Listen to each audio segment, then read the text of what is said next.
Allez, Parashat Vaïgash pour la réfoua chez les matchs du Raveliou ben Fradji, Shmuel ben Eliou, Matilda Noya bat Angel, Shiran bat Margalit, Simon bat Rachel, Naomi Simcha bat Rachel, Zivou Gagoun Vetor de Jenny bat Étoile, Ele Louis Nishmat, Gabi Meicha bat Esther, et encore et toujours pour nos Chayalim, pour nos Khatoufim, qu'on attend encore depuis trop longtemps. Amen. Alors, Vaïgash, suite et fin de ce qui s'est passé la semaine dernière, quand les frères se sont retrouvés de façon un peu officieuse, puisqu'on ne sait pas que Yosef est en face de nous. Donc il y a cette confrontation, on a réussi à faire venir Binyamin, et il est finalement accusé de vol. Et c'est comme ça que commence notre paracha. Quand Yosef va réclamer que Binyamin tombe en esclavage, c'est là qu'Yehuda intervient. Yehuda, jusqu'à maintenant, il était un peu passif. Pourquoi ? Parce qu'il se disait, bon, ce qui arrive, c'est normal. On a fait une bêtise, on a fait une grave avéra, bon, Hachem, il nous punit. Ils font que le dire, Hachem, manachnu, on est coupable. Donc ils ne cherchent pas à dire, c'est pas juste, etc. Ils acceptent. Ok. Maintenant, quand Binyamin est accusé, là, il n'accepte plus. Petit 1, parce qu'il s'est porté garant, bon, ça c'est le côté technique, mais de façon plus générale, le seul cas, enfin, un des seuls, il y en a deux qui n'ont pas participé à la vente de Yosef, c'est Binyamin. Lui, c'est l'innocent de la famille. Et au final, qui va se retrouver seul esclave? Tous les autres s'en vont, et lui, il va être en esclave. Là, il n'accepte pas. On dit là, c'est pas une justice. Là, c'est pas Hachem qui est en train de nous punir, il se passe quelque chose d'autre. Et donc là, on comprend qu'il faut se battre. Donc, Vaïgash et Lav Yehuda. Yehuda s'approche, et Yehuda entre en guerre. Comme je l'avais dit, je crois, la semaine dernière, Yehuda, il était prêt à détruire le pays à lui tout seul. Il dégaine son épée, c'est fini pour l'Égypte. Comme ça dit le Midrash. Donc c'est pas juste qu'il a réagi, c'est qu'il était prêt maintenant à tout. Jusqu'à maintenant, si c'est la volonté d'Akadosh Baruch Hu, il n'y a pas de problème. Si, pas dans le sens, tout est la volonté d'Hachem. Mais si c'est Hachem qui veut nous faire un tchikoun, ben je peux que dire oui. C'est pour notre bien qu'il fait ça. Il n'y a pas de problème. Mais là, je vois que c'est pas dans mon intérêt. Je ne vois pas que c'est une punition, donc j'ai le droit de me défendre. On m'attaque, je me défends. Quand je pense que c'est Hachem qui m'attaque pour me faire réparer une faute, je ne dis rien. Mais là, Yehuda est prêt à tout. Vaïgash et Lav Yehuda. Il paraît qu'il a rugi comme un lion, c'est ça? Oui, il va être rejoint par son neveu même. Je disais donc, Vaïgash et Lav Yehuda, Yehuda s'approche et là il est prêt à tout. Bon, on connaît la suite de l'histoire, il va plaider la cause. Et là, Yosef, Vélo Yachol Itapek, il n'a pas pu tenir, il va craquer. Ani Yosef, c'est moi Yosef, tout va bien. Tout était prévu, tout était orchestré. Mais il est crainte, allez chercher papa. Donc ils reviennent, ils vont prévenir Yaakov. Et on en arrive au passage que je veux analyser. Yaakov, bon, au début, il a eu du mal à accepter. Alors, il n'y croyait pas. C'est-à-dire que c'était même. C'était pour lui dangereux de l'entendre. C'est pour ça que c'est sa petite fille Sérah qui va le lui chanter, qui va lui annoncer délicatement que son fils est en vie, et il va commencer à l'entendre. Et puis après, ils vont venir lui dire, il ne va pas les croire. Mais comme il en entend parler depuis le début, ça ne l'a pas choqué. Puis après, il a compris qu'en effet, Yosef était vivant. Va terrir Ruach Yaakov. Yaakov, son esprit s'est remis à vivre. Ça veut dire que jusqu'à maintenant, il était en phase de mort. Il ne parlait plus à Dieu depuis 22 ans. Et là, d'un coup, ça revient. Baruch Hashem, la joie le réinvestit et Yaakov parle à Dieu. Avant de descendre, Yaakov va demander à Yehuda d'être celui qui va devancer les Bnei Israël. Donc il y a écrit Vet Yehuda shalach lefanav el Yosef. Et Yehuda, il l'a envoyé devant eux, en avant, vers Yosef, Leorot lefanav Goshna. Alors, pour préparer l'arrivée à Goshen, va y avoir Tsa Goshen, et il est arrivé en terre de Goshen. Goshen, c'est la terre où vous s'installez les Bnei Israël pendant les 210 ans d'esclavage. On a hérité ça de Sarah. Quand elle s'est rendue en Égypte, Pharaon a voulu se marier avec elle, il lui a fait une Ktuba, et dans la Ktuba, il lui a légué la ville de Goshen. Donc c'est à nous. Donc Yosef y va, et il dit c'est à nous, on peut s'installer là-bas. Il va quand même préciser à Pharaon que c'était son intention, et tout va bien se passer. Rachi, très connu, nous dit que la raison pour laquelle il fallait qu'Yehuda aille devant, c'était pas pour fabriquer des maisons et des endroits où dormir, c'est pour fabriquer un Beth Midrash. Parce que là-bas, il faudra pendant le temps de l'esclavage, il faudra de la Torah. On ne peut pas rester en exil sans Torah. Pourquoi lui? Hein? Kol hakavod, bonne remarque. Bonne remarque, tu vas voir, ça coule de source dans la suite. Je ne pose pas la question, mais ça coule de source. Donc il a envoyé Yehuda pour préparer ce Beth Midrash pour que lorsqu'on arrive, on ait un makom de Torah. Il y a un Midrash, j'ai pas compris en le lisant, mais au Hashem, c'est merveilleux quand on ne comprend pas. Il écrit comme ça. Donc sur notre pasouk, Vet Yehuda shalach lefana vel Yosef. Et Yehuda était envoyé en avant vers Yosef. Là-bas, le Midrash, sur ce pasouk, il pose la question, d'où sait-on quand est-ce qu'on doit allumer la bougie de la Havdalah et faire la bracha dessus? Là, le Midrash répond, quand elle est utile. C'est-à-dire que quand on a un profit de cette lumière, c'est à ce moment-là qu'on allume. D'où on apprend ça? De Dieu. Dieu, quand il a créé la lumière, il écrit Vayar Elokim Kitov. Dieu a vu qu'elle était bonne, ça veut dire qu'elle était profitable. Quand je peux avoir un profit de la lumière, en français, ça veut dire quand il fait bien nuit, c'est à Koravim, alors la Havdalah peut être faite sur le nerf et on peut allumer une bougie. On a appris ça du fait que Yehuda est allé en avance, vers Yosef pour faire un Beth Midrash. Quel rapport? Et là, le Midrash est clair. Hein. Il cite le pasouk, comme c'est son habitude, il cite un pasouk, 2 points, explication entre guillemets, et il dit de là on apprend, grâce à ce pasouk, c'est ce qui se passe, de là on comprend que comme Akadosh Baruch Hu, il a allumé la lumière et il en a entre guillemets profité, Vayar Elokim Kitov, Vayavdel Elokim ben Haor ou vers la Chocher, Akadosh Baruch Hu, de là il a distingué l'obscurité et la lumière. De même, nous aussi on allumera le nerf de la Havdalah quand c'est profitable. Je comprends la logique. Quand c'est profitable, j'allume, il faut bien que ça ait une utilité d'allumer ce nerf. Mais c'est d'air. Mais quel rapport avec notre histoire ici maintenant? On n'est pas Shabbat, on n'est pas la nuit, on ne voit pas ce qui se passe. Qu'est-ce que ça veut dire? Et Béhémet, tous les commentaires posent la question sur ce Midrash. Chacun il apporte sa vision du sujet. Mais c'est invraisemblable, on ne comprend pas. On va essayer de réfléchir un petit peu ensemble.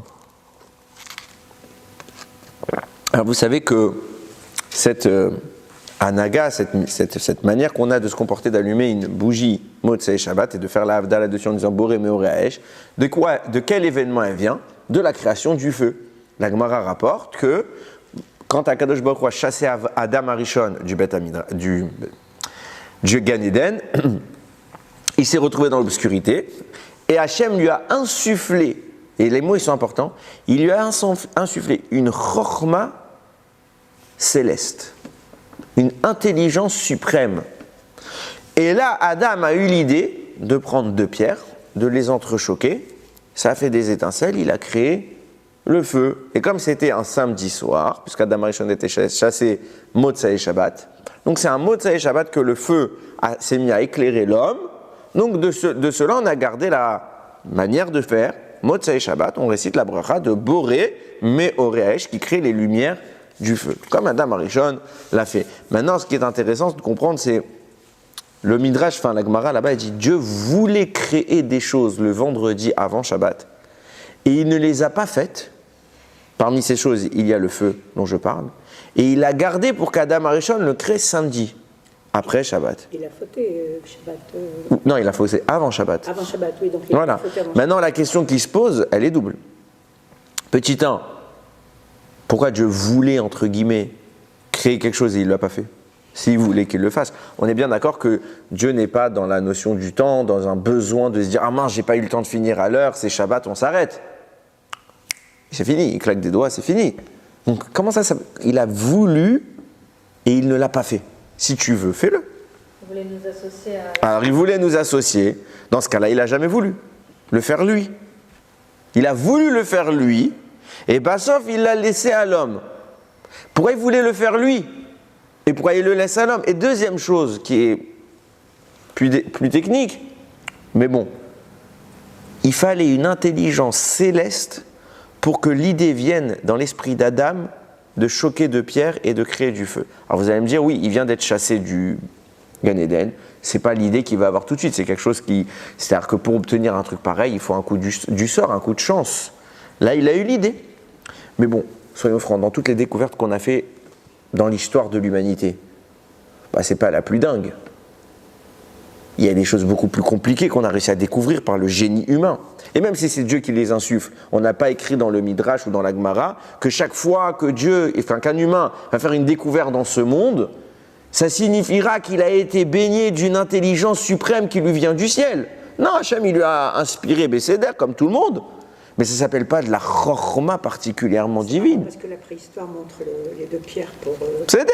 Mais rien à voir, ils ont copié sur certainement... Mais ce qui est intéressant, c'est de l'idée de se dire en quoi c'est si génial, en quoi il faut absolument que la chorma, elle vienne de Dieu. D'ailleurs, quand on analyse bien les choses, c'est pas si vrai que Adam, il a inventé le feu. La lumière du feu. Pourquoi ? Parce qu'elle existe. Comment le monde est éclairé ? Par le soleil. Le soleil, il est apparu quand ? Le 4e jour. Donc, la lumière, ça existe. Qu'est-ce qu'on est en train de dire ? Adam, il est dans le noir, et d'un coup, il a besoin, comme ça, le soleil, la lumière du feu, parce que le soleil, c'est une grosse masse de feu, ok ?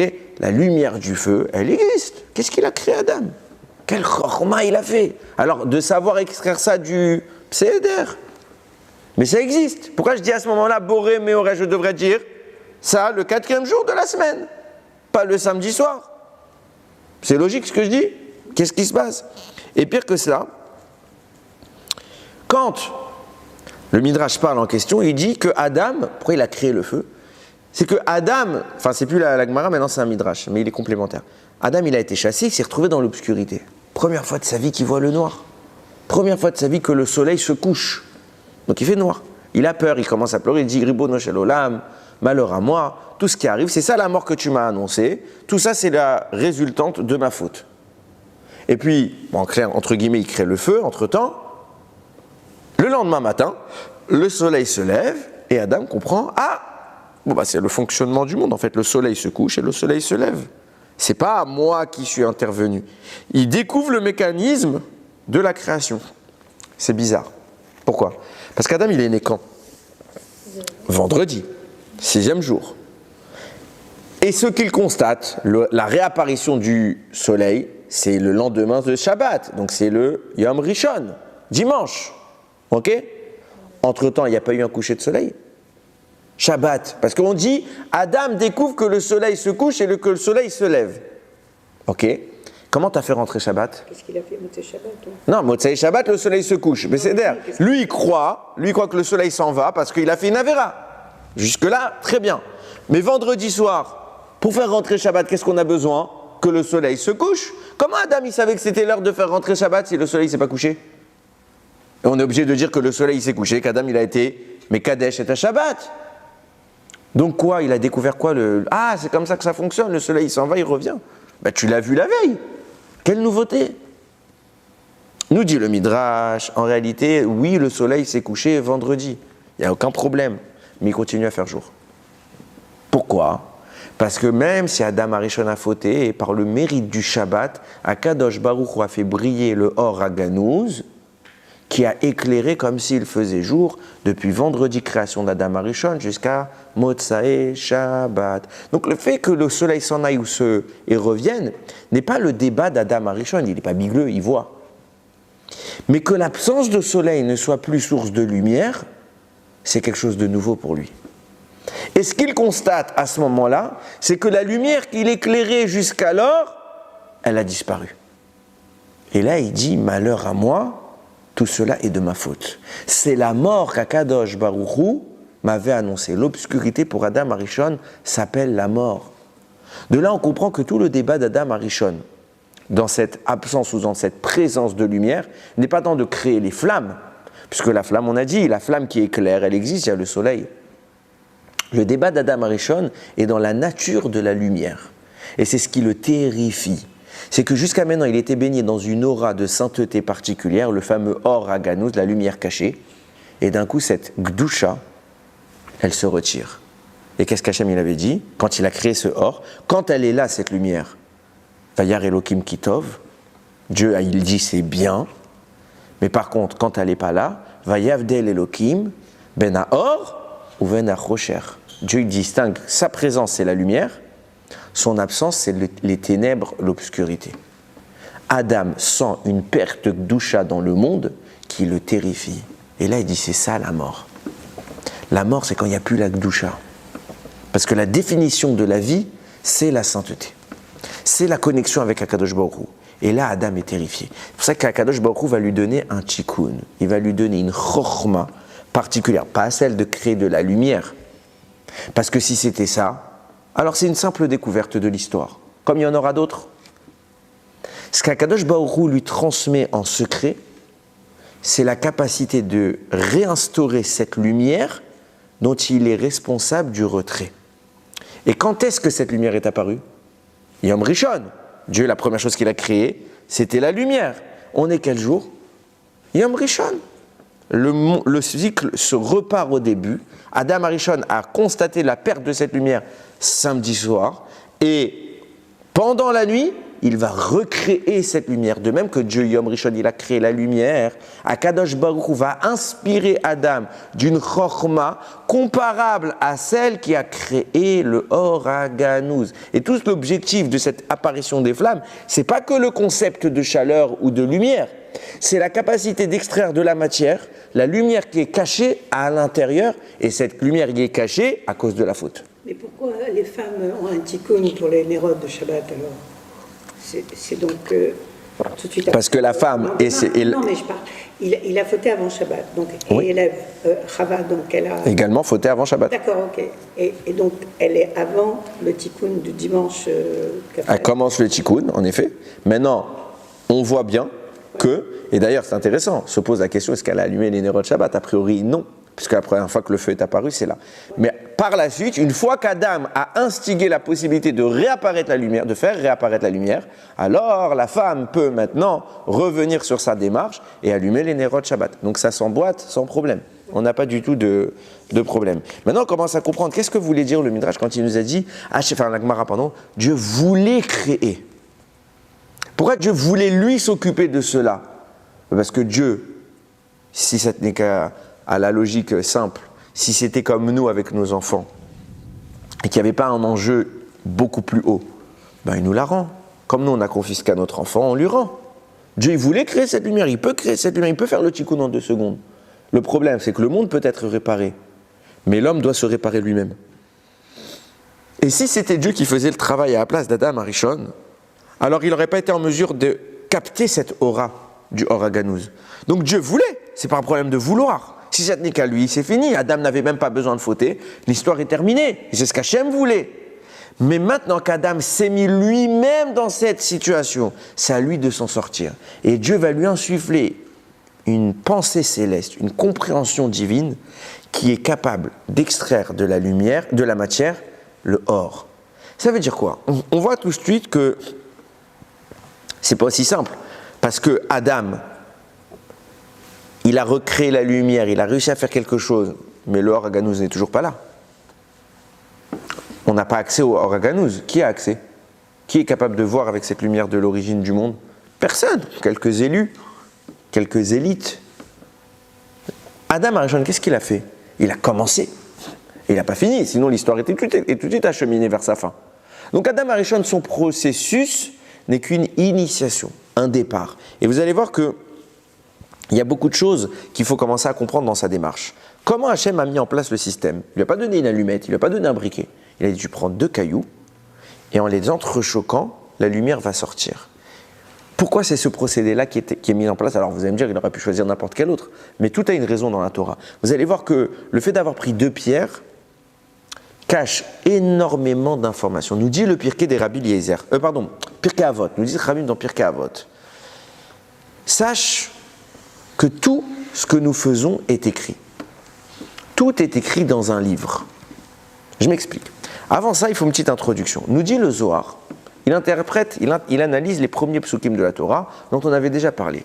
Il y a écrit comme ça, Bereshit bar Elokim et Hashem vet haaretz, Dieu au commencement il a créé le ciel et la terre, ve'aretz haïta tohu vavohu, la terre elle était néant, ve'rocher al pene teom, l'obscurité à la surface des abîmes, ve'ruach Elokim merachefet al pene hamaim, et le souffle de Dieu plane à la surface de l'eau. Nous dit le Zohar, et pareil le Baal HaTurim il écrit dans le commentaire sur la paracha de Bereshit, ve'ruach Elokim merachefet al pene hamaim. Ça veut dire quoi? C'est quoi le souffle de Dieu qui plane à la surface de l'eau? Zerucho shel melech hamashiach. C'est l'esprit du roi Mashiach, qui quand elle est à la surface de l'eau, que l'eau est un symbole dont on a déjà parlé, qui incarne la Torah, En Maïm et la Torah. Donc quand l'esprit du Mashiach se trouve à la surface de l'eau, alors la délivrance arrive. Lorsque le Mashiach est en domination de la Torah, Dieu répond, Yehi Or, que la lumière soit. Qu'est-ce que ça signifie? Pourquoi? Quand on nous parle ici de l'eau, il faut que le Mashiach soit au-dessus de l'eau, entre guillemets au-dessus de la Torah. Et de là germe la délivrance qui s'appelle Yehi Or, que la lumière soit. C'est là que j'en reviens à ce que disait le Pirkei Avot. Tous nos actes sont inscrits dans un livre. Qu'est-ce que ça veut dire cette phrase? Ça veut dire qu'après 120 ans, on a chacun notre livre. Et Akadosh Baruch Hu, il dit voilà, t'as fait ça, t'as fait ça, t'as fait ça, t'as fait ça. Rien n'est oublié. Tout est inscrit. Et il y a une contradiction dans les propos même du Pirkei Avot. Pourquoi? D'un côté, on te dit, l'objectif de la parabole, entre guillemets, c'est de dire, tout est mémorisé, Hachem n'oublie rien, tout est inscrit. Alors dans ce cas-là, pourquoi le choix de la parabole, c'est d'écrire dans un livre?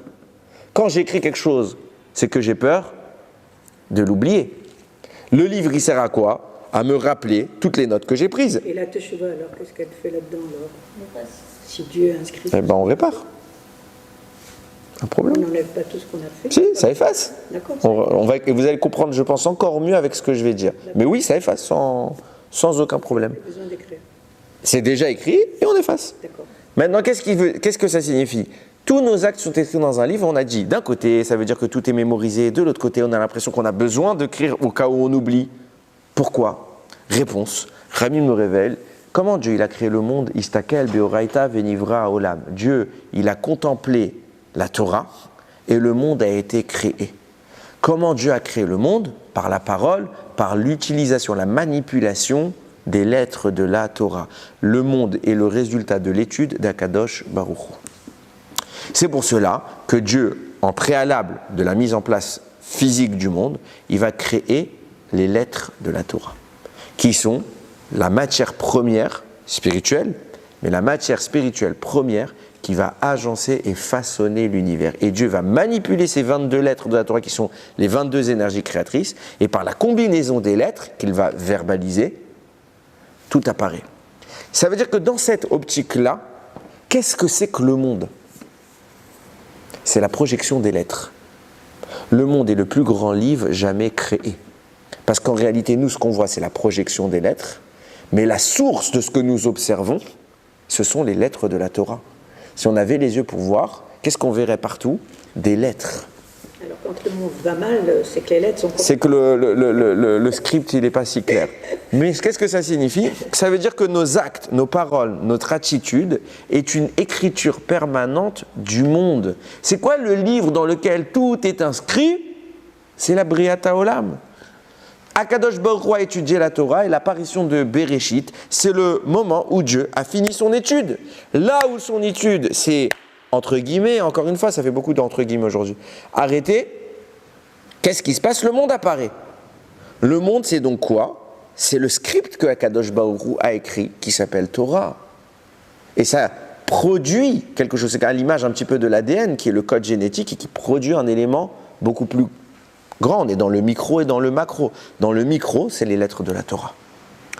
Et nous, notre rôle, c'est d'agir sur cette histoire, de façonner l'histoire par nos mitzvot, par nos averot, également, par notre approche d'Akadosh Baruch Hu, par notre tfilot, par notre limud Torah. Ce qui fait que, au moment où nous agissons, le code se métamorphose, se réécrit en permanence. Et le grand livre que Dieu a déposé, qui s'appelle le monde, est en permanence réactualisé. Et quand on nous dit après 120 ans, sache que tous tes actes sont inscrits, c'est pas que Dieu les oublie. C'est quoi le livre en question? C'est précisément l'état du monde dans lequel il est au moment où nous sommes jugés. C'est pour ça qu'à Rosh Hashanah, on nous parle de livres dans lequel on va être inscrit. Est-ce qu'on s'inscrit encore dans le projet de ce livre-là? On sort de ce livre. Et si tu sors de ce livre, tu n'es plus dans le livre des vivants. Chas v'shalom. C'est ce qu'on a appelé le peuple du livre, alors. Non, ça c'est autre chose. Je ne sais même pas si c'est nous qui nous appelons le peuple du livre. C'est marqué dans les... Dans qui? Ce que j'ai lu. C'est les goïms qui nous... Non. Les goïms, c'est le peuple élu, ça les énerve. Non, je crois que c'est les musulmans, ils appellent le peuple du livre. Ah oui? Ouais, de mémoire. Mais bon, why not? Oui, mais je savais. Ça va dans le sens de ce qu'on est en train de dire. Mais en attendant, j'en étais où? Oui, donc la création du monde et le jugement qui va être le nôtre est le produit de l'interaction qu'on a eue sur le monde et de la manipulation, de la transformation des lettres qu'Akadosh Baruch Hu inscrit dans cette création qui est le grand livre créateur. Maintenant, qu'est-ce que ça signifie?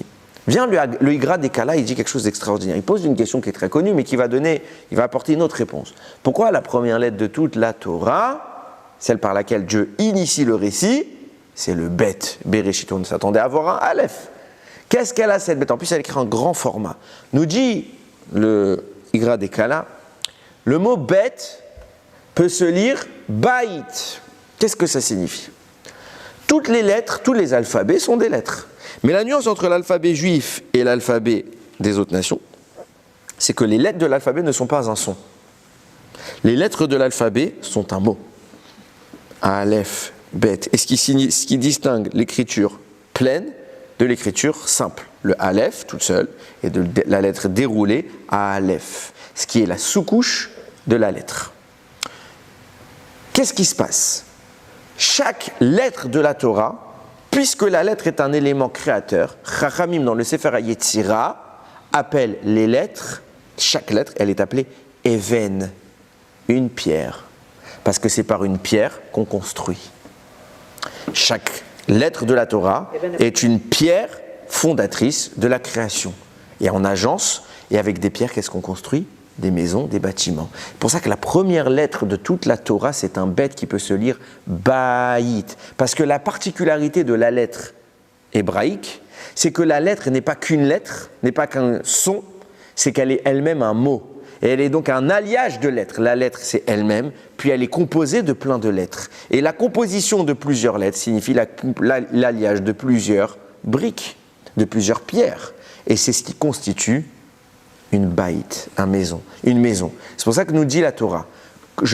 Hachem, il dit, je commence par un grand bête, parce qu'à l'intérieur de cette lettre est connotée toute la sagesse de la Torah, qu'Akadosh Baruch Hu nous invite à approfondir en analysant même les sous-couches et les sous-couches et les sous-couches de lecture. Je me permettrai de dire que la Torah est entre guillemets la maison des lettres.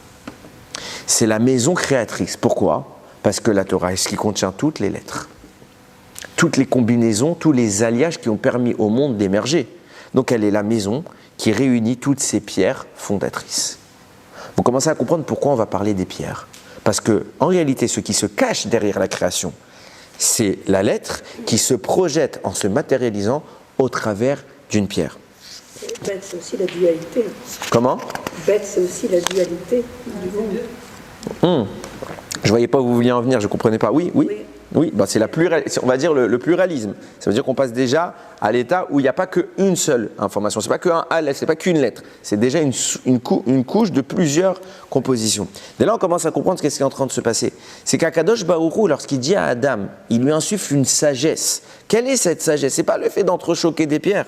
C'est de comprendre que les pierres qu'il a entre les mains sont le produit d'une source divine, qui est l'alphabet juif. Et que dans cette matière-là se cache de la ruchniout, de la spiritualité. Et que s'il veut dorénavant que la lumière réapparaisse, son objectif ce sera d'être capable de voir au travers de la matière, et pour le faire, il faut bien une chokhma qui nous vient du ciel, et de briser ce que la matière retient. C'est là qu'Adam Arishon va entamer le tikkun en entrechoquant deux pierres. Ça veut dire quoi? En manipulant les lettres de la Torah qui sont à l'origine de la matière, pour que de cette matière-là puisse ressortir de la lumière, de l'énergie. C'est intéressant de voir le rapport avec ce qu'il a dit Einstein, que E égale à mc2, la matière et l'énergie sont réellement liées. Alors dans un aspect bien sûr bien différent, c'est de la matière, c'est de l'énergie dans un sens spirituel, mais c'est intéressant de le souligner quand même. Maintenant qu'on a ça à l'idée, on a compris que Adam Arishon entame le processus, mais Adam Arishon ne le termine pas. On n'est que dans l'éclat résiduel de la lumière d'origine, parce que si on était arrivé à faire ce qu'Adam Arishon devait faire, l'Igmara si pour fin de l'histoire, et on serait tout de suite arrivé dans le Or Haganuz, que tout le monde aurait eu en libre accès. Ce n'est pas le cas. Donc Adam Arishon commence. D'ailleurs, on comprend bien que ce n'était pas Adam Arishon qui allait terminer, parce que qu'est-ce que nous avait dit le Zohar? Quand l'esprit du roi Mashiach est au-dessus de l'eau qui incarne la Torah, alors la lumière apparaît. C'est exactement notre propos. C'est quand un esprit d'un homme qui est détenteur des connaissances de la Torah, de ce savoir divin, est capable de manipuler les lettres de la Torah, Maïm, qui vient incarner ici la Torah, alors la lumière peut réapparaître à nouveau. Et de l'obscurité, juste je termine, excusez-moi, je n'ai pas fini ma phrase, et de l'obscurité qui régnait, dans laquelle il n'y avait pas de lumière, est apparu et a jailli le Or Aganous. C'est exactement ce que le Zohar annonce, mais il faut pour cela arriver par le travail, par l'effort de l'étude de la Torah et du rapprochement avec Hachem, de dépasser la matière pour voir son contenu, sa source première. Et là, Adam a commencé le travail que nous devons poursuivre au point d'arriver au Mashiach. Oui, excusez-moi. À l'Abdallah, quand on met un petit peu de vin derrière là. Non, c'est pas lié avec le or. C'est pas lié avec le or. Aussi, non? Non, c'est pas. Je ne crois pas que ce soit lié. C'est un minag. C'est surtout pour vitaliser l'os de derrière, comme ça qu'on dit que c'est l'os qui nous reste pour ressusciter Bezrat Hashem. Ok, maintenant qu'on a compris ça, on comprend que Adam Arishon a entamé le processus qui est de libérer les lettres prisonnières de la matière, les lettres qui sont à l'origine de la Torah, qui sont ces avanim, ces briques-là. Maintenant, on sait que dans la Torah, il y a 22 lettres. C'est pour ça que le but de la suite de l'histoire sera de mettre en place une liberté totale de ces 22 lettres. C'est pour ça qu'un personnage qui s'appelle Yaakov va être le premier à vivre l'exil. Le premier homme de l'histoire qui va connaître un exil, c'est quand Yaakov s'enfuit de chez ses parents, Vayetse Yaakov. Nous disent Chachamim, et le Mégalé Amoukot, il nous le dit, il dit c'était quoi le but de cet exil-là? C'est précisément le mot Vayetse, qui est les initiales, qui constituaient des initiales, les Rachetevot, Vayar Yaakov Tsiroufé Otiot. Yaakov Vayetse, Vav Vayar, Yud Yaakov, Tzadik Tsiroufé, Aleph Otiot. Yaakov a vu l'assemblage des lettres.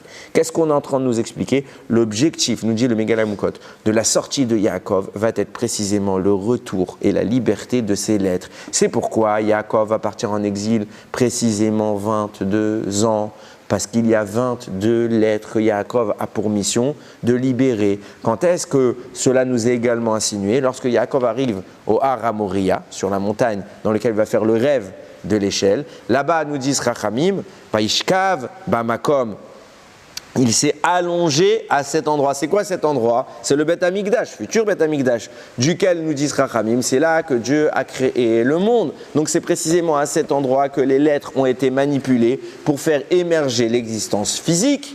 C'est là qu'Akadosh Baruch Hu réapatrie Yaakov pour lui dire à l'endroit même où les lettres sont sorties, c'est là que débute ton aventure. C'est pour ça, Vaishkav, il s'est allongé, nous disent Rachamim, il coupe le mot en deux, Veyesh, Kaf Bet, il y avait 22 à cet endroit-là de la création, puisqu'il est l'initiation. Il y a les 22 lettres créatrices. Yaakov s'allonge là-bas pour devenir le dépositaire de ces lettres et il parle sur 22 ans d'exil, justement pour libérer définitivement ces lettres. Seulement, la lettre a une double composante, laquelle elle peut être soit écrite, soit vocalisée.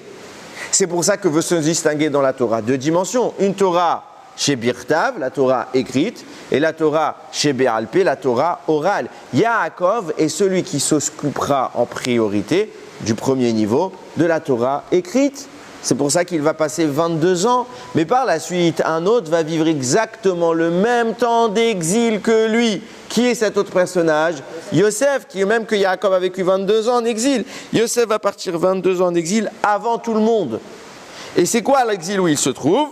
L'Égypte. Et qu'est-ce qui se passe là-bas? Nous dit le Zohar. C'est quoi l'objectif de l'exil égyptien? C'est pas mes mots, c'est les mots du Zohar. Il y a écrit là-bas quand on était en Égypte. On verra ça très bientôt par Parashat Shemot.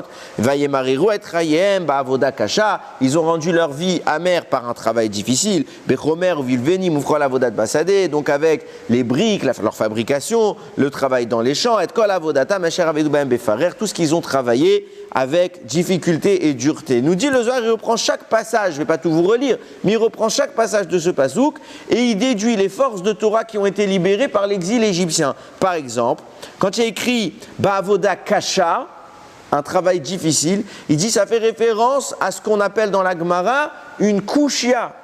C'est quoi une kushia? C'est une difficulté de compréhension que la Gemara doit surmonter. Il y a une question, on trouve une réponse. Après, Bechomer, le chomer, c'est toute la matière, mais qu'est-ce qu'on veut dire par là? Bechomer, ça fait référence dans ce que la Gemara on appelle le kal vachomer. C'est quoi un kal vachomer dans la Gemara? C'est le raisonnement a fortiori. Si dans un cas simple, le type il est coupable, alors dans un cas très grave, kal vachomer, qu'il est encore coupable. Pareil, Bechomer ou vilvenim. Les briques, de quoi on parlait là-bas des briques? Nous dit le Zohar, Beliboun à halacha, l'éclaircissement de la halacha. Et ainsi de suite, la Gemara, le Zohar va définir après l'étude de la Mishnah, l'étude des Braithot, etc., etc., etc. Tous les éléments que le Zohar déduit de l'exil égyptien de la Torah, il s'agit de l'étude de la Torah orale. On ne parle pas des psukim, on ne parle pas du chumash.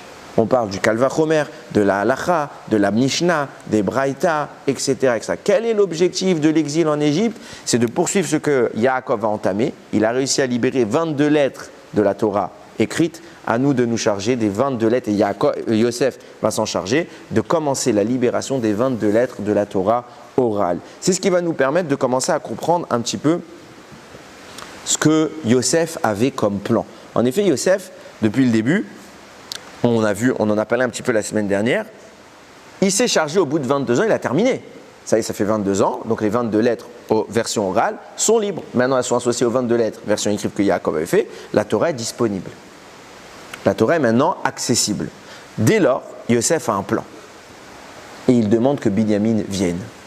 Pourquoi Yosef? Alors on a plein d'idées, il y a plein de réponses, mais une des raisons supplémentaires qu'on peut apporter au fait que Yosef réclame la présence de Binyamin, c'est que Yosef met en place un système dans lequel il veut intervenir personnellement. Je m'explique. Tout le stratagème de Yosef, en faisant venir Binyamin, c'est pas juste de revoir son petit frère. Qu'est-ce qu'il veut? Il veut que son petit frère vienne, mais il veut qu'il reste. Qu'est-ce qu'il dit? Il va mettre en place le piège de la coupe. Dans quelles affaires il le met? Dans celle de Binyamin. Et quand les frères sont rapatriés la semaine dernière devant Yosef, ils lui disent: on est tous tes esclaves. Yosef il répond: Khalil ali me asot zot, que Dieu me préserve de faire quelque chose de la sorte. Aish asher nimtsa agavia beyado ou yeli aved ve'atem alou le shalom el avichem.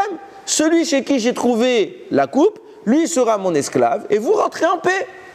Qui a mis Binyamin dans cette situation? Yosef. Yosef veut que Binyamin reste esclave en Égypte. Oui, mais Binyamin est au courant. Seder, il est au courant. Là n'est pas le sujet, mais on voit bien qu'il veut qu'il reste. En tout cas, il présente les choses de la sorte. Et si Yehuda n'était pas intervenu, c'est ce qui se serait passé. Ils seraient tous partis et Binyamin serait resté. Alors, il n'aurait pas eu un statut d'esclave, ça c'est clair, parce qu'on le sait déjà depuis Shimon. Shimon, il avait été gardé en prison par Yosef en attendant que les frères reviennent. Dès qu'ils se sont éloignés, il a libéré Shimon, il lui a fait vivre la belle vie. Il n'était pas l'objectif de torturer son frère. Ok, on parle de Yosef. Là, ce qu'il vous l'aurait fait, évidemment qu'il aurait juste gardé son objectif, c'est que Binyamin soit là. Et tout cela est mis en place par le stratagème de la gavia, de la coupe qu'il a entreposée chez Binyamin. Pourquoi cette coupe, elle est importante? Et pourquoi c'est grâce à elle que Yosef c'est d'elle que Yosef se sert pour piéger, entre guillemets, Binyamin et le mettre en esclave. Écoutez bien. Nous dit le Midrash Agadol, il rapporte comme ça. Sur cette coupe-là, Yosef avait fait graver 4 images. Lesquelles? Vous allez voir, ça va vous rappeler quelque chose. Un humain, un taureau, un lion, un aigle. Ce sont les 4 images qui sont gravées sous le trône d'Akadosh Baruch Hu. De ces 4 effigies du trône d'Akadosh Baruch Hu découlent 4 malachim, 4 anges. Qui sont ces 4 anges? Michaël, Gabriel, Raphaël, Uriel. Les initiales de ces 4 anges forment quoi? Gimel, Mem, Resh, Aleph, le mot Gmara. Gimel, Gabriel, Mem, Michaël, Resh, Raphaël, Aleph, Uriel. L'étude de la Torah orale qui se fait par la Gemara. Qu'est-ce que Yaakov il a tout le temps à côté de lui? Tout l'objectif de sa présence en Égypte étant de libérer les 22 lettres de la Torah orale. En permanence, Yosef, il a quoi à côté de lui? Le symbole de cette Torah orale qui le reconnectera jusqu'au ciel. Là où les 4 malachim sont présents et juste au-dessus desquels sont gravées 4 images. C'est pour ça que sur sa coupe, il veut en permanence avoir ce rappel et ne jamais se mélanger avec les Égyptiens. Ce que eux croient être un élément de divination, d'idolâtrie, Yosef l'a en réalité placé en tant que souvenir permanent de son origine auprès d'Akadosh Baruch Hu. Et cette source-là, c'est là qu'il la place chez Binyamin, parce qu'il veut que Binyamin intervienne avec lui dans ce tikkun qui instigue les 4 lettres dont je parle, Gemara, l'étude de la Torah orale, et il veut que grâce à la présence de Binyamin, on puisse clôturer tout ce travail-là. Et on va voir comment. Parce que nous dit le Mégalé Amoukot. C'est pour ça que notre parachat nous commence par le mot Vayigash. Yehuda s'est approché. Qu'est-ce qu'il s'est approché? Qu'est-ce qui se passe au moment de cette confrontation? Encore une fois, nous dit le Mégalé Amoukot, les lettres du mot Vayigash, ce sont des rachets tevot. Ce sont les initiales de la phrase Vayar Yosef Galut Shechina. Yosef a vu l'exil de la présence d'Hachem, de la présence divine. Qu'est-ce que ça signifie? On le sait, c'est pour ça qu'il a les 4 malachim en question, il veut les avoir à côté de lui, parce qu'il a vu qu'en Égypte, même la présence d'Hachem allait descendre, et donc la présence d'Hachem est accompagnée, entre guillemets, et je me dis bien cette fois des guillemets, de garde du corps. C'est les malachim qui viennent accompagner la Shekhinah. Hachem n'a pas besoin de garde du corps. Les malachim accompagnent la Shekhinah, même en exil. Et il se passe à ce moment-là que Yosef a un plan. Il a vu l'exil de la Shekhinah. C'est quoi l'exil de la Shekhinah? C'est tous les exils à venir. Non seulement il y a l'Égypte, mais par la suite, il va y avoir 4 exils supplémentaires, à savoir Babel, Babylone, Madaï, Parasou Madaï, avec Achashverosh, Yevanim, les Grecs, et Édom, c'est celui dans lequel nous sommes actuellement, c'est l'Occident. Ces lettres-là forment le mot Mévi. Ok, il amènera. C'est pour ça que nous dit Rav Pinchas Friedman quelque chose de très intéressant. C'est pour ça qu'on dit dans la Hamida, ou Mevi Goel livne benem leman shemo be'ava. Il amènera un Goel, un libérateur. Sur quoi il va nous libérer? De Mevi. C'est ce pourquoi on l'amène, parce qu'il va y avoir 4 exils, même pour Madaï, Bet pour Babel, Yud pour Yavan et Aleph pour Edom. Ou Mevi, et de ces 4 exils va émerger un être qui va être le libérateur, qui nous affranchira de tous les affres des 4 exils passés.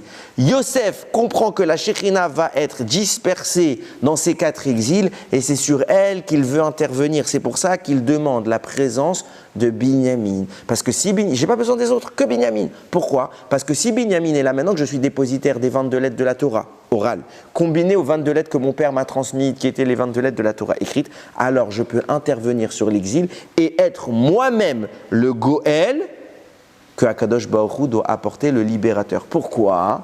Parce que ce que je viens de dire, c'est quoi? C'est qu'il va y avoir 4 exils dont les initiales forment le mot Mévi. Qui sera maintenant accompagnera Yosef en Égypte? Qui seront les 4 rabbins? Il y aura Yosef, il y aura Binyamin et les 2 fils de Yosef qui vivent avec lui, Ménaché et Ephraïm. Bizarrement, ça vous fait les initiales de Mévi, même pour Ménaché, Bet pour Binyamin, Yud pour Yosef, Aleph pour Ephraïm. Les 4 exils qui sont à la base de ce mot Mévi, Yosef se propose de réunir les 4 éléments qui vont pouvoir contrecarrer les 4 exils pour se présenter lui en tant que Melech Israël et être ce qu'Akadosh Baruch Hu, ce que nous demandons à Akadosh Baruch Hu, ou Mévi Goel Livne Benehem. Et je serai moi, je t'écoute dans 2 secondes, je serai moi le Goël, le libérateur, qui viendra mettre fin à ces 4 exils. Oui. Mais Yosef, c'est pas à ce moment-là que Mashiach doit venir de Yehuda? Kol hakavod, kol hakavod. C'est là que Yehuda s'énerve.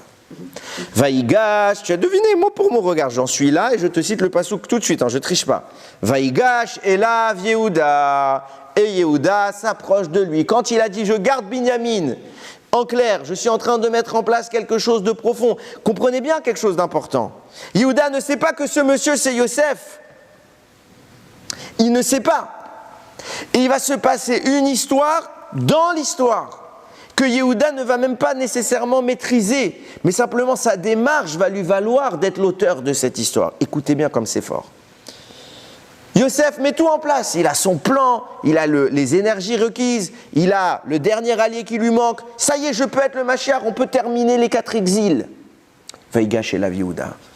Yehuda, il entend ça, il dit, tu veux nous prendre Binyamin? Il ne sait pas que c'est Yosef, il ne sait pas son plan. Vaïgash et la Yehuda. Yehuda s'approche parce que Yehuda est le roi. Et qu'est-ce qui se passe? Avant de rentrer dans les détails de ce que va nous dire le Megillah Amukot, il faut qu'on comprenne ce qui est en train de se décrire ici. Le Pri Tzadik, il pose une question, Rabbeinu Tzadok HaKohen. Il dit, je ne comprends pas. Lisez-le, vous allez lire Bezrat Hashem, le début de la paracha Shabbat, première montée, où je dis déjà, Yehuda va répéter tout ce qui s'est passé la semaine dernière. Bon, alors on est venu, à la base on est 12, on est des frères, on est venu, on a voulu acheter du blé, tu nous as accusés, tu as demandé Binyamin, on t'a amené Binyamin au contre-gré le gré de notre père. Il répète tout, on sait. Yosef, il sait, le type en face de toi, il sait, on est dans la Torah. Évidemment que dans une discussion entre deux individus, il arrive parfois qu'on répète les arguments. Il n'y a pas de problème. Mais il n'y a pas besoin de nous raconter tout ça dans la Torah. Pourquoi la Torah, elle répète? Pourquoi tu répètes tout? Ah, Yosef, il est au courant. Dis, il a répété, il a argumenté, shalom. On n'a pas besoin de savoir tout ça, on le sait. Nous dit Rabbeinu Tzadok HaKohen, parce qu'à ce moment-là, Yehuda ne parle pas à Yosef. Évidemment qu'en face à face, il lui parle. Mais qu'est-ce qu'il fait Yehuda? Il copie l'attitude de Yaakov face à Esav. Pour lui, ce qu'il en face maintenant, Yehuda, il pense, c'est un Égyptien, c'est un rachat. C'est un rachat, j'ai un Esav en face de moi, et il veut notre perte. Comment on se prépare? J'ai appris de mon père. Comment on se prépare quand Esav arrive? On fait 3 choses. Là-bas nous dit le Rashi, quand Yaakov il est arrivé face à Esav, il a fait 3 choses. Il a commencé à se préparer à la guerre. S'il faut se battre, on se battra. Il s'est préparé diplomatiquement, il lui a fait des cadeaux. Et il a prié. Qu'est-ce qu'il fait Yehuda? Auto d'avar. Il met la main sur l'épée. S'il faut se battre, on se battra. Il propose un cadeau. Il dit, prends-moi en esclave. Prends-nous tous en esclave. Donc il négocie. Et en même temps, il prie. Elle est où cette fille-là? Tout le texte que Yehuda répète, c'est un plaidoyer auprès d'Akadosh Baruch Hu. En même temps qu'il parle à Yosef, il est mitkaven, qu'il y a Akadosh Baruch Hu qui est là pour gérer. Et il dit en même temps, c'est à toi que je parle. Et cela est insinué quand il va lui-même dire Bi Adoni, de grâce mon Seigneur. Nous dit le Pri Tzadik, ne lit pas Bi Adoni, mais lit Bi Amonai. De grâce Hachem. C'est à toi que je parle en même temps que je lui parle à lui, parce qu'il faut bien que je lui parle à lui. En réalité, je parle à Akadosh Baruch Hu. De grâce, mon Seigneur. Agis. Protège-nous. Et il argumente. Tu sais très bien qu'on n'a jamais voulu faire de mal à l'Égypte. Tu sais très bien que tout ce qu'il nous accuse, c'est pas vrai. Tu sais très bien qu'il veut nous prendre Binyamin alors qu'il n'est pas fautif. Il n'a pas participé à la faute, etc., etc. Et tu vois tout le mal que tu veux faire à Yaakov. Et il lui dit, Venafsho, Keshura, Benafsho. L'âme de Binyamin, elle est liée à l'âme de Yaakov. Si Binyamin n'y rentre pas, Yaakov, il meurt. Qu'est-ce que tu dis ça à Yosef? Maintenant, tu sais pas que c'est Yosef, c'est le prince d'Égypte. Ok? Qu'est-ce qu'il s'en fiche de ton père? Mais qui meurt? Maintenant, il y a des lois à faire respecter. Ah, parce que ton papa, il est vieux. Alors si maintenant, il les accuse d'être des criminels. Alors sous prétexte que ton papa, il va mal le prendre, je vais laisser en impunité des criminels. C'est quoi cet argument? À qui ça gêne que Yaakov, il meurt? Le seul à qui ça gêne, c'est Akadosh Baruch Hu. Et il parle à Akadosh Baruch Hu, Ribono Shalom, tu vas laisser papa mourir? Bechir Sheba Avot, ton préféré parmi les Avot, c'est Yaakov. Tu vas le laisser mourir? Qu'est-ce qu'il fait Yehuda? Il prie et il argumente. Et quand on prie, qu'est-ce qu'on fait? On verbalise des lettres, on manipule des lettres, on intervient sur ce monde qui est une composition de lettres. Et c'est grâce à la tefila qu'on peut changer tout. Pourquoi on nous dit, il y a un problème, prie. Prie, tu peux tout changer. Pourquoi? Parce que la prière, c'est des lettres et que nous, on est dans un monde qui est un livre. Si maintenant je manipule les lettres, je peux réécrire l'histoire. Et vient Yehuda, il se présente en tant que personne à même de manipuler les lettres. C'est pour ça que je vous ai dit tout à l'heure, au nom du Zohar, Veruach Elohim Merachefet Alpene Amaim, l'esprit du roi Mashiach qu'est-ce qu'il est? Il est au-dessus des lettres de la Torah qui sont incarnées par l'eau. Et c'est pour cela qu'au moment où l'esprit du roi Mashiach manipule ces lettres, la délivrance apparaît, Dieu scande, Yehi or, que la lumière soit. Au moment où Yehuda se met, Vayigash Elav, il s'approche de Yosef, il manipule les lettres, le roi est en éveil. Le roi d'Israël commence à apparaître. Et son acte, il est tellement terrifiant en tant qu'ancêtre du Mashiach, en tant que tribu de la lignée royale, que Akadosh Baruch Hu, dans les mots que Yehuda dit, en même temps qu'il parle, Dieu répond. Parce que je répète, Yehuda ne sait pas que c'est Yosef. Et donc Dieu va placer dans les mots de Yehuda une réponse à Yosef. C'est-à-dire que Yehuda, ces mots de Tfila, c'est également la réponse d'Akadosh Baruch Hu. Au moment où on appelle Dieu, déjà il est là pour répondre. Notre parole, c'était déjà la réponse. C'est ce qui se passe avec Yehuda, il nous dit le Bégalé à Moukot. Dieu va donner la réponse. En même temps, Yehuda, il y a trois échelons dans la discussion. Yehuda qui parle à un homme pour maintenir les apparences. Yehuda qui parle à Akadosh Baruch Hu pour sauver tout le monde. Et Dieu qui parle au travers de Yehuda pour s'adresser à Yosef. Et lui, là, il donne à Yosef des informations pour lui dire ton projet, je le refuse. Ton projet de t'inscrire en tant que Mashiach ultime, ou Mevi, Goël, Livne, Benem, celui qui va sortir les Israël des 4 exils, je le refuse. On voit que Dieu l'a refusé. Et... écoutez bien. Bi Adoni. Bi, ça veut dire littéralement, là on a mis 2 grâces, mais littéralement, Bi, ça veut dire en moi. Adoni, on peut le lire Amonai, en moi Dieu. Qu'est-ce que ça veut dire? Nous dirons Chachamim. Les 4 exils, c'est le Mégalé Amoukot encore qui dit au nom du Harizal. Les 4 exils, pourquoi il y en a 4? Parce qu'il y a 4 lettres dans le nom d'Akadosh Baruch Hu. Et chaque dimension du divin est quelque part limitée par les forces du mal, parce que les forces du mal tendent à empêcher sa manifestation. C'est pour ça qu'on va vivre 4 exils après Matan Torah, 4 exils chaque fois pour manifester un état d'Akadosh Baruch Hu, le Yud, puis le Ke, puis le Vav, puis le Ke. Ton projet à toi, c'est de dire, grâce à Binyamin, toi, Yosef, Ménaché, Ephraïm, tu es le Mévi, tu es ceux qui luttent contre les 4 exils. Je vais t'expliquer la source profonde des 4 exils. La source profonde des 4 exils, c'est Yud, Ke, Vav, Ke. Et toi, ce que tu es en train d'essayer de résoudre par l'association des 4 personnages, tu es en train d'agir sur les initiales des exils, à savoir leur apparence, leur manifestation. Mais leur source profonde, ce n'est pas ces initiales-là, ce n'est pas Mévi, ce n'est pas Yavan, ce n'est pas Babel, ce n'est pas Madaï et ce n'est pas Édom. Leur source profonde, ce qui est prisonnier à l'intérieur de ces exils, c'est un Yud, puis un He, puis un Vav, puis un He. Et qui est le personnage qui est dépositaire de ces 4 lettres dans son nom? Yehuda, qui a une lettre supplémentaire, un Dalet, dont la valeur numérique est 4, justement pour dire j'ai les 4 lettres, Yud, Ke, Vav, Ke. Et moi, je suis le personnage désigné pour les extraire. C'est pour ça que j'ai les 4 lettres, parce qu'elles entrent en écho, en résonance avec ma présence. C'est moi le Goël de la fin des temps. Et Akadosh Baruch Hu, c'est pas Yehuda qui le dit, c'est Akadosh Baruch Hu qui dit ça dans la bouche de Yehuda pour que Yosef comprenne qu'il est en erreur. Yosef, tu es en train de faire une action qui est superficielle, entre guillemets, tu agis au sommet du problème, alors qu'il faut agir jusqu'à la profondeur. Et pourquoi Yosef n'arrive pas à atteindre la profondeur? Nous dit le Sfat Emet. Yosef, par l'histoire qui est la sienne lorsqu'il va avoir l'événement avec Madame Potiphar, Hachem va lui rajouter une lettre dans son nom.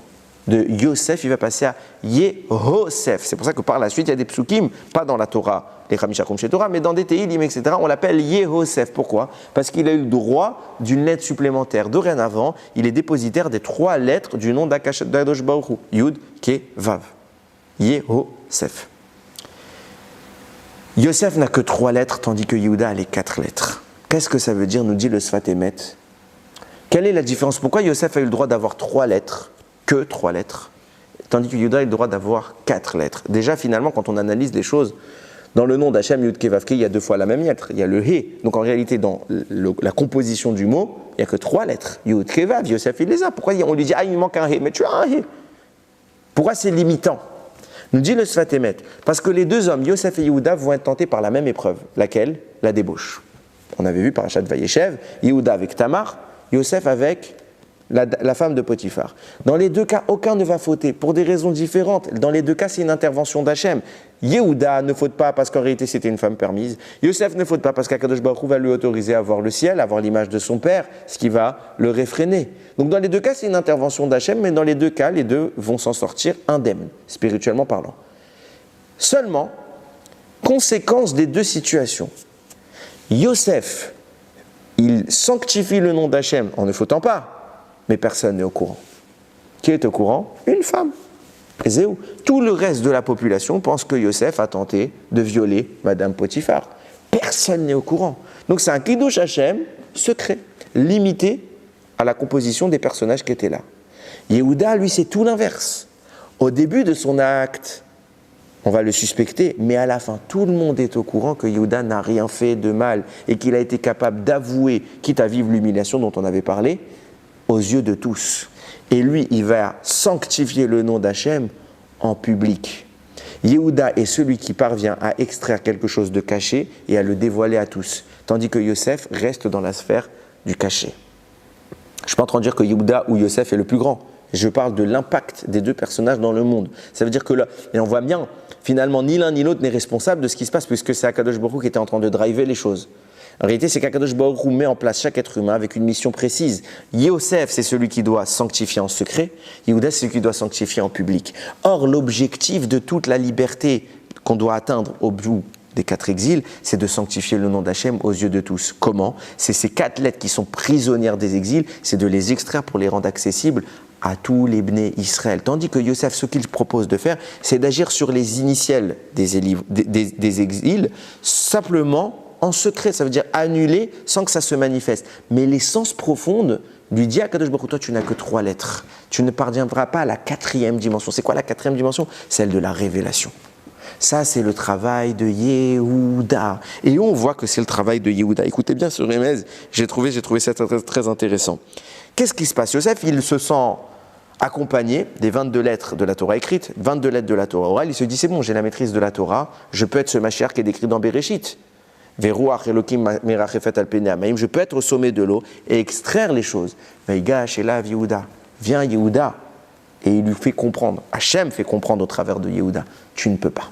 Parce que tu te limites à ce qui est caché, mais tu ne parviens pas à le sortir. Qu'est-ce qui se passe lorsque Dieu crée le monde? Dieu, je vous ai dit, il a créé les 22 lettres en question, version écrite, version orale, puis après il manipule ces lettres, et la manipulation des lettres, composition des mots, crée et fait émerger le monde. Maintenant, qu'est-ce qui se passe?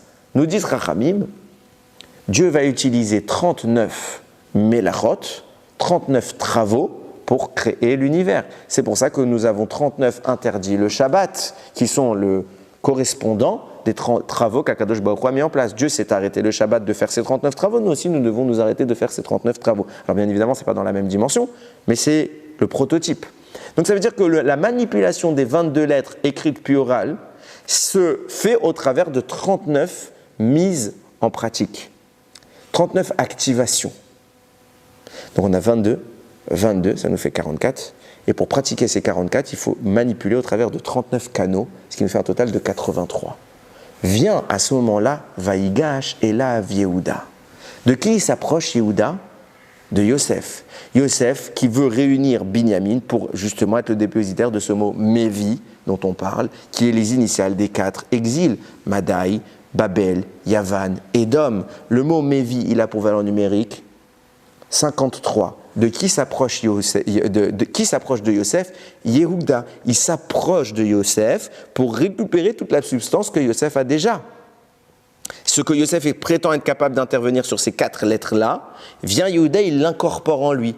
Et Yehuda, valeur numérique du mot Yehuda, 30. Il récupère les 53 énergies en question pour un total de 83. Pour dire à Yosef, pour que la lumière émerge, il fallait les 22 lettres de la Torah écrite, 22 lettres de la Torah orale, pratiquées au travers de 39 melachot, ce qui fait un total de 83. C'est pour ça, Vaïgash elav Yehuda, Yehuda s'approche et il absorbe toute cette énergie que Yosef a récupérée, qu'il adjoint à son propre être pour former un total de 83. Il est celui qui pourra profiter et mettre en place tout le travail hérité de Yaakov avec ses 22 lettres de la Torah écrites, 22 lettres de la Torah orale issues de Yosef, plus les 39 mélachot que Yehuda va pouvoir pratiquer, là il se positionne en tant qu'au-dessus de l'eau, en tant que manipulateur des lettres de la Torah, et là, Yehi Or, que la lumière soit, le roi est né.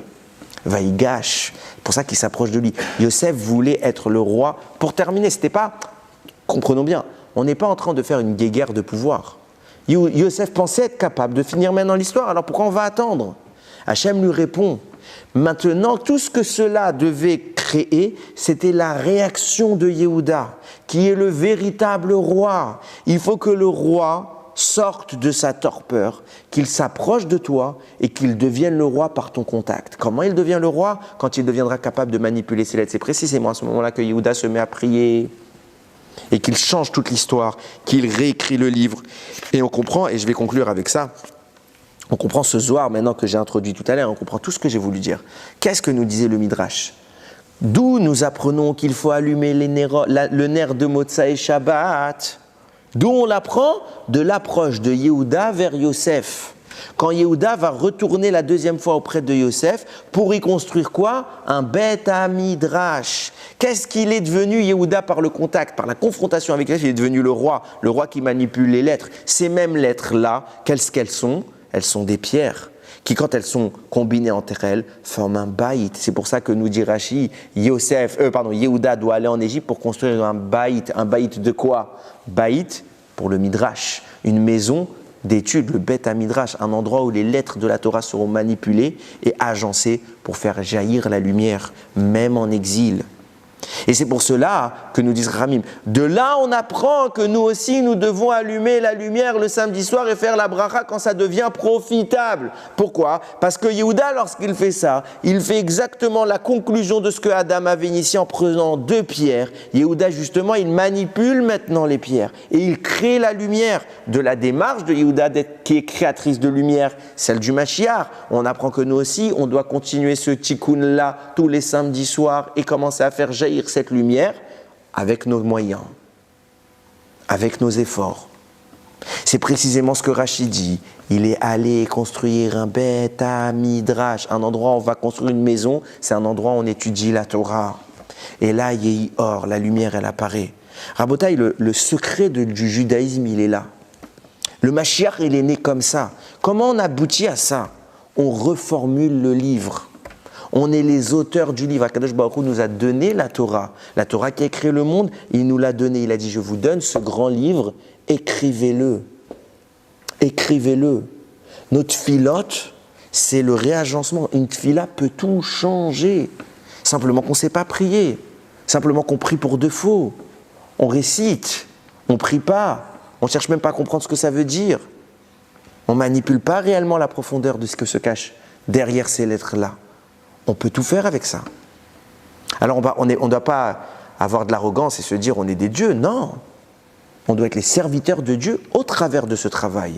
On doit le chercher à l'intérieur de tout ça. On doit briser la matière et voir le divin. Si on avait les yeux pour voir, on verrait qu'est-ce que cachent ces murs. Tout est inscrit, c'est le monde, le livre. Et le secret, c'est la proximité avec Hachem. On veut que Mashiach vienne, on veut que Mashiach vienne, on veut que Mashiach vienne. On le répète, Niomam Valaïla, surtout dans le Matzav actuel. On a de cesse de réclamer Mashiach. On sait comment on peut le faire venir. Mais on ne le fait pas. On ne le fait pas. Il n'y a pas de secret dans la vie. Quand on veut quelque chose réellement, on s'adonne pour le faire.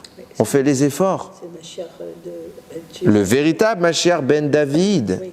C'est celui-là, c'est pour ça que Yosef... Pour l'instant, on est dans rien du tout, Mechila. Personne ne sait ce qui se passe. Est-ce que Mashiach ben Yosef est venu ou pas? Et je vais vous dire, c'est même pas le sujet.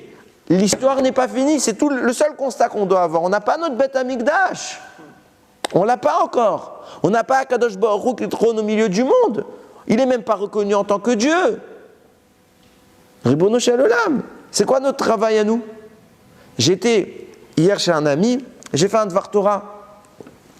Il y avait encore les nérotes allumées de Hanouka. Je dis, Rabotai, regardez cette lumière, combien elle est belle. Est-ce qu'on en profite? Les gens, ils vont dans les shiurim de Torah. Et qu'est-ce qu'ils font du shiur de Torah? Ils le laissent à la synagogue. Il le laisse dans les paroles du Rav, c'était très instructif. Etc. Il faut le rapporter à la maison, ce shiur. Tu dois rentrer chez toi, tu dois être une autre personne. Il faut que la maison, ce soit le lieu où la lumière elle va briller. Et c'est là qu'on commence le travail. Où il est le travail le plus difficile? C'est facile de faire le beau à l'extérieur. C'est très facile. Mais à la maison, quand le vrai nous, il apparaît, c'est là que le travail commence. C'est là que les paroles de Torah doivent nous investir. On veut faire venir Mashiach. Il faut qu'on imprègne en nous cette Torah. Vechaye olam natar betuchenu. Il a implanté en nous la vie. C'est quoi cette vie qu'il a implantée? La Torah. Ça doit être une composante vitale de ce que nous sommes. On doit penser Torah, on doit réfléchir Torah, on doit voir Torah, on doit parler Torah. Toute notre vie elle doit être encadrée par ça.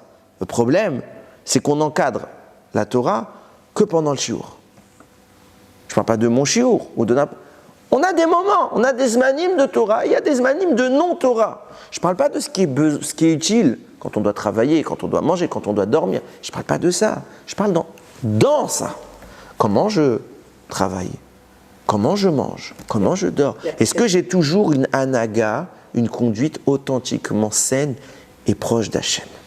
C'est ça le but de la Torah, c'est d'être pénétré pour que nous puissions écrire l'histoire. Quand on devient capable de faire ça, alors nous sommes les auteurs de ce grand livre. Nous pouvons générer la lumière. Alors on arrive à la conclusion de Hanouka. On va arriver au 8e jour, Zot Hanouka Tamizbeyar. C'était le jour de l'inauguration du Misbeyar, c'est comme ça qu'on le présente. L'idée c'est de se dire quoi? Oui, on peut faire jaillir cette lumière. On voit une flamme, mais on peut en faire sentir une autre lumière. Celle que Adam a commencé et celle que Yehuda doit terminer.